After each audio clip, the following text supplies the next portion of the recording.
Regeneron is FDA authorized. It's not approved, it's authorized. That's monoclonal antibodies. That's what Joe Rogan used.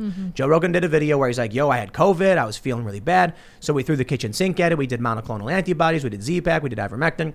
And all these outlets are insulting Rogan over ivermectin, when the first thing he says was monoclonal antibodies, which is Regeneron. Now, my question is, there is an emergency use authorization on Regeneron, not full approval, as a treatment for people. And I think they recently authorized it for potential prophylaxis, meaning like you can take it to try and prevent COVID as well. So my question is, if people really believe ivermectin is as powerful and potent as it is in dealing with this, why wouldn't the FDA just give it an emergency use authorization? People are saying that the reason they're not, taking ivermectin seriously is because they want everyone to get vaccinated. And I'm like, but Regeneron's available. And that's what Joe Rogan and Trump and many other people used, and it works. Or I should say, we believe it does, and the FDA says it can be used. So why not just do an EUA for ivermectin if they really had the data to back it up? Why not ask yourself seriously, why are you so eager for Joe Rogan to be sick with COVID, right? Like, he comes out and says, this is what I did and it seemed to work. And people were like, I wish you had died instead. Like, what is this strange desire for him not to have succeeded in what, if one of you told me you had COVID and you ate a lot of bananas and you were like, and the next day I felt great, I'd be like, that's really cool. Like, I don't know, maybe bananas work. So I don't understand this fascination. Like they want him to be sick to just not break the narrative, and it's very bizarre. This is something we've noticed. People have gotten so mean. Yeah. We've gotten to the point where people would actively wish that you just disappeared one way or the other. Like, why? I don't get it. That's I don't know what's going on. I think I can answer your question from earlier about why is things like ivermectin not being emergency authorized but other things, because it's the same question give you a different question give you the same answer as why is Pfizer creating a name for the vaccine called Comirnaty for profit, because someone owns that IP and they're going to make massive amounts of money off of selling Comirnaty instead of the generic version. You can't make money off of generic medicine.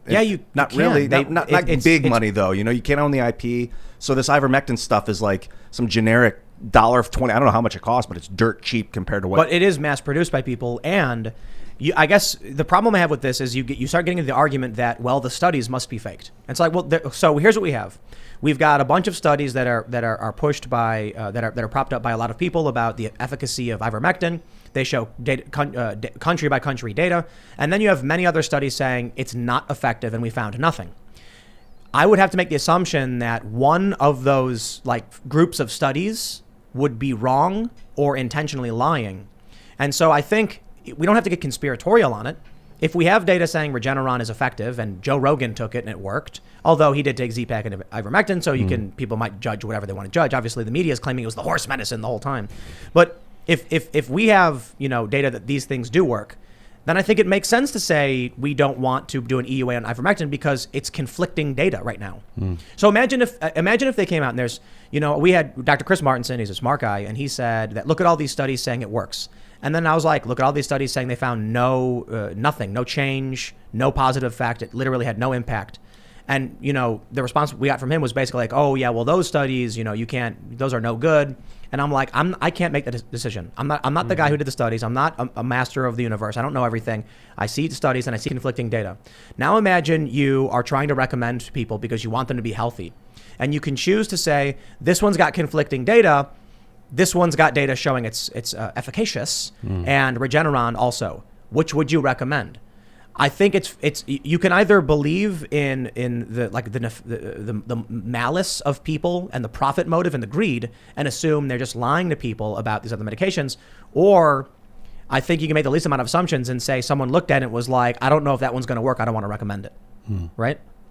Yeah. Also keep in mind that companies that are producing products for profit often will not test against them intentionally. You don't have to spend the money to do the test to find out if your thing's bad. And if there's no test showing it's bad, then there's no evidence that it's bad. But you'd hope that's the role of the FDA, though, right? It's supposed to be. But we had a study on Timcast.com talking about the efficacy of, I think, what was it, Moderna and AstraZeneca? We read a study, and it was like they worked against Delta.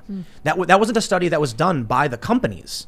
So, Look, I don't like big, massive multinational corporations. I don't typically trust them, or massive governments. I think they tend to be utilitarian. I think corporations are very driven by profit and they want to make money. But I also think, what am I supposed to do as a regular person, to all the regular people out there who are trying to navigate this world, keep their kids safe, when it's like you've got people for competing political interests and tribal reasons trying to tell you to do something or not do something. And that's why I tell people, when it comes to all this stuff, Yes. I genuinely mean it when I say go talk to someone, your trusted doctor. And if your doctor is not someone good, find one you trust, because the culture war is tainting everything and making it hard for people to understand reality. Yeah. So I'll put it this way. I don't have the answer.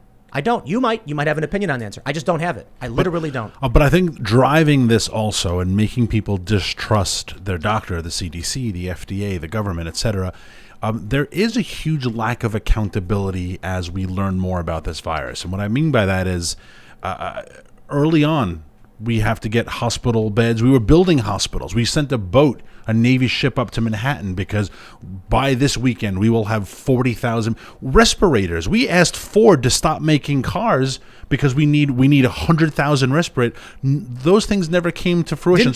But my point is, like, how come we never hear the CDC be like, hey, look, early on we thought this. Turned out not to be the case, but now we know that. Every time they are asked about those things, it's like, we are not false. We never make mistakes. And so people don't trust. No, I completely agree. Yeah. When I look at the CDC and I look at, Joe Biden brought it up, Tuskegee, right? Actually, he insulted the Tuskegee Airmen, which is something totally different. Very different than not the Tuskegee experiments, but Yeah. but he brought it up, referencing that there have been things in the history of this country that make people distrust government. Yeah. I can respect that. And then you have people who distrust massive corporations. I can respect that. Find yourself a Trump supporter doctor then. Like if I'm not saying you're a Trump supporter necessarily. I'm just speaking in generalities. If you get the Democrats who are just like, the craziest thing is they tell me, Casey Neistat, he's a good dude. I think he's a nice guy. But he tweeted out that he just pulled up to a parking lot and stuck his arm out the window. And I was like, you didn't consult your doctor about, like, I think that's bad. I think you need to do that. And then you have on the other side people saying, yeah, well, doctors are dumb. And I'm like, then find a doctor who's not dumb. Like, the culture war is not your place to take care of yourself, man. People are manipulating you. You've got people in every possible faction trying to convince you that they're right and you should join them for some reason or another. And that means they're going to try and get you to trust certain things and distrust certain things. And that's why I think individual and personal responsibility across the board, that's what I'm all about. So, but you know what doesn't help that is when you have, like last week, 75 doctors in California walked out in protest because we're not going to treat the unvaccinated. You have a clinician who wouldn't give Candace Owens a COVID test yesterday Right. because I don't like your politics, right? So when the members of the community with the Hippocratic Oath are now violating that for politics, that makes people not trust the profession. But I agree. They did so much. Those doctors did so much damage to the field of medicine. But there are a lot of medical workers that are protesting the mandates.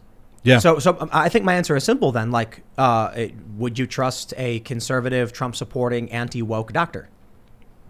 Would you trust a doctor that's confused by politics at all? I don't know. I don't want their hands on me if they're thinking about Joe Biden. We've had people on the Trump. show who have talked about how their doctors are like staunch conservative Republicans and Trump supporters, and gave them all the pros and the cons, knew all the stories, knew all the data, knew what the CDC had been saying about alternate treatments, and then made their recommendation. I think we've reached a point where the culture war is so entrenched in every aspect of every institution, it's very difficult to navigate this stuff. My fear is just that, like, I go on social media and I see the horse medicine thing where they're like smearing Joe Rogan as if to imply that Joe Rogan went to Tractor Supply and bought, some tube of what's called like ivermectin paste or whatever. And then you stick it in the horse's mouth. That's not what Joe Rogan did. Joe Rogan's a very wealthy celebrity. I'm sure he's got a team of doctors, and they showed up and he was like, heal me. And they were like, yes, sir. And they started to go, no, I'm sure he went to the doctor and he was like, what should we do? And they were like, let's throw the kitchen sink at it. To imply that he went to a Tractor Supply instead of a Walgreens for his prescription is insane. And it makes people distrust everything. And you can't let the political agenda and the manipulators screw with you. You know what I mean? I think you've got to separate yourself from the culture war. You do your own research. You go and talk to a medical practitioner, someone that your family knows and that you trust, and you have a conversation about it for as long as you need to have it. I think is also important is to not get triggered by the misinformation, because I want to sometimes. Like, it makes me kind of angry, but if just don't get angry by it. Let it happen. Yeah, it's the confusion that makes me angry. Yeah. Like, I feel confused and conflicted, and then as a result, I feel angry. But you see, in the culture war, there is a goal among, I think it's particularly the establishment, to be completely honest, which wraps up the Democrats. It used to be the Republicans, but when Trump came in and broke the door down, they want you confused. Makes you easier to control. Makes you frustrated, scared, and say, I give up. And that's why I'm like, don't give up. Do research. And then find someone that you trust who's like, look, if you do fact checking and you know something is true and something isn't, go to your doctor, ask them the questions. And if your doctor's wrong about some like very obvious fact, then you have a bad doctor. Yeah. Like I said it before about like hiring a plumber who can't fix a toilet. Like, why would you hire that person? And I admire what you're saying, and I agree with what you're saying. You are much more nonpartisan than I am. But I think part of driving the culture war, as I see it, is, heck, last weekend, Deb Haaland, Secretary of the Interior, got married, went back to New Mexico. Elizabeth Warren was there. New Mexico has no more than 10 people indoors, masked at all times. All these photos leaked. Senators, the Secretary of Interior, the governor, no one's wearing a mask. They're all doing the chicken dance. They're all having a blast at the wedding. And it's like, if you're the enforcers of this law that is supposed to protect us, and you're just like, you don't really have to follow it, well then, so I get it. Like, I wish the culture war wasn't so prevalent, but when you see stuff like that I think tends to come from one side of the aisle, I don't trust a lot of what's coming out, and it's hard for me to get past it. It's hard for me to get past it when you see that commonplace. I'll say that I trust the CDC and the FDA substantially more than I would trust the press or any one of these government officials or Barack Obama, and I don't have a lot of trust in government institutions, regardless if they're the CDC or the FDA. Elected leaders, I don't. Right. I just don't. But I lean towards the benefit of the doubt in terms of. And maybe to a fault, because I know the history of this country. I think I love the meme where it's like, if you trust the government, you haven't been reading history. And I'm like, dude, the challenge is for regular people, not for those who are hyper-partisan. There's regular people who are sitting at home and they're like, what do I do? And it's like, you got to get yourself away from the battlefield where everyone's slinging ideas and the news is constantly in conflict and people are saying you're a liar. And there are people who are sitting there watching everyone accuse each other of being liars. And I hear that they go, both sides are bad. And I'm like, that's fundamentally false. Yeah. There is like conservatives who disagree on certain things, but will be honest with you, and the left that has no visible principles in many regards, like particularly with what's going on in Texas, which we'll get to. And that's why I think people need to remove themselves from it. Yeah. And I love in the culture war the amount of Kafka traps we plant now. It's like, you are a sexist, and only a sexist would say you're not a sexist. And it's like, wow, that's great. So that's it. Like, we just deal with each other like that on a regular basis now in the culture war. You can remove yourself from it to a certain degree. And what I mean is, if you don't have faith in your doctor, find one you'll have faith in. Well, what if, for instance, let's say that you have a series of doctors that just parrot the same talking point without any proof. For instance, my wife is pregnant. We go to the doctor. Is the vaccine safe? The doctor says the vaccine is safe and effective for pregnant women. But if you go to the FDA website, and I saw this is after the approval, and this is, let me pull it up here, and it says FDA.gov. Let me try and Google search it. Available data on Comirnaty. You have to slur when you say that.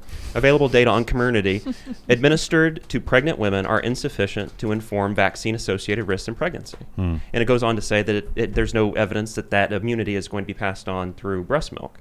But the doctor will say that. So what do you do? Are you just stuck in a state of confusion and you don't know what to do? I mean that's a legitimate concern that I have. Did you show the doctor that data from the FDA? No, this was months ago when the doctor said that. But this is just a brand new document that came up post approval. So this is FDA.gov. We have it right here. It says available data on Comirnaty administered to pregnant women are insufficient to inform vaccine-associated risks in pregnancy. A developmental toxicity study has been performed in female rats administered the equivalent of a single human dose of Comirnaty on 4 occasions, twice prior to mating and twice during gestation. These studies revealed no evidence of harm to the fetus due to the vaccine. And then they have animal data. So it sounds... Your wife's not a rat, right? Just making sure. No. But okay. I can. Thanks for asking, though. Yeah. No. So this is simple. If you go to a plumber and you say something like, the pipe in the back of my toilet is broken, and he goes, what do you mean a pipe? They use small miniature aqueducts. You'd be like, that's the most insane thing. This guy doesn't know what he's talking about. Right. So if you go to a doctor and he doesn't actually read this stuff, like, well, I would think that he would at least try to protect himself legally and say, there's no evidence at this point in time to say that it's not effective, or but he just parroted the talking point, and I think that there's a lot of that happening, and I don't think that these doctors are necessarily malevolent. I think that they just might be to some extent ignorant or uninformed. It's interesting. It says there's insufficient. They said available data is insufficient to inform vaccine-associated risks in pregnancy. So right. But the FDA did say that it was safe for pregnant women, though. The Pfizer one? Safe and effective. Yeah. I think all of them say that. Yeah. The FDA did say that. The FDA said it was safe and effective, then the FDA said it was indeterminate if it was safe or effective. This is the packet insert. So what I have pulled up, this 20-page thing is like what they give you when you receive the the vaccine, warnings and precautions, adverse reactions. And I got to be honest, the adverse reactions are overwhelmingly like your typical vaccine reaction. It's like you get a headache and then you're sore arm for a day or whatever. That we've gotten vaccines before, but it does say that. So I guess my only concern is why the Pfizer insert is conflicting with what the FDA is advising, and that's why I just say, like, I can't explain it to you, and you shouldn't expect me to, and I don't think it's responsible to go to internet personalities to try and figure this out. And if your doctor doesn't even know about this, it's very, very difficult. You got to bring it to the doctor. And they often don't have time or interest in reading it, but sometimes they do. And they'll learn and they'll be like, oh, and then they'll start teaching their patients the new information. I think it's time to take responsibility. Like the idea that you could just go to a doctor and assume they're good at their job. The idea that you could just go to a journalist and assume they're telling the truth. No. You got to find good journalists. You got to do your research. You got to fact check. Now you got to go and actually seek out those professionals who you know and trust who are going to take care of you. The novelist, that's not me. The novelist John Gardner said something I've never forgotten. He said 87% of all people in all professions are incompetent. So to find that 13%, you got to dig. You got to work. Wow. Well, I mean, at least 50% are below average, right? Yeah, literally. Actually, one of my favorite statistics there is a statistic that something like 73% of Americans think they're above average looks. It's like, well, that's checks out. That's a lot of math problems right there, right? So yeah, I guess 87 is that's a daunting statistic. I don't know. Anecdotally, I think it might be accurate. Thanks for checking out this clip from the Timcast IRL podcast. If you want to see the full show, come back to this channel, youtube.com/TimcastIRL, Monday through Friday at 8 p.m., where you can leave comments and super chat, and we actually will read your comments on the show. Don't forget to like, share, subscribe, and if you want exclusive members-only content, segments you can't get anywhere else, go to timcast.com, become a member, and we even have full bonus episodes. Thanks for hanging out, and we'll see you all next time.